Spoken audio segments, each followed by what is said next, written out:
These things have been washing up in Texas, and officials are begging people not to touch them, lest they learn a painful lesson. What you're actually looking at is a Portuguese man-o'-war, and while they're sometimes called jellyfish, they're absolutely not.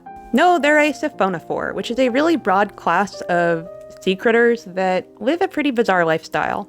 During development, after fertilization of the egg, they make a bunch of clones of themselves. For all the world, each one is an individual, but then they come together and put a body plan in place, and they all decide what jobs they're going to do. Kind of a colony, kind of an animal. They also sport an extremely painful sting that can even cause you to expire if you touch them. If you don't end up experiencing shock and anaphylaxis, you may end up with a large, painful open wound.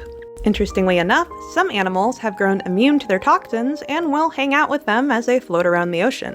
That means that their companion has an easy source of protection, and they get, whatever fish are left over. It just works, okay?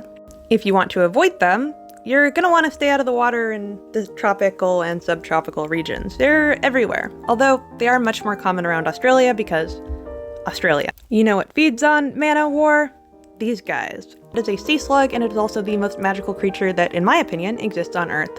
Or are we fussing with unicorns? These exist. They also have an extremely venomous sting, and you do not want to touch them. These guys have also been washing ashore in the United States, and it's really, really hard, but don't pet it. In fact, it's a good idea to never touch anything that washes out of the ocean, or just don't touch anything weird in general. It's a good lease on life.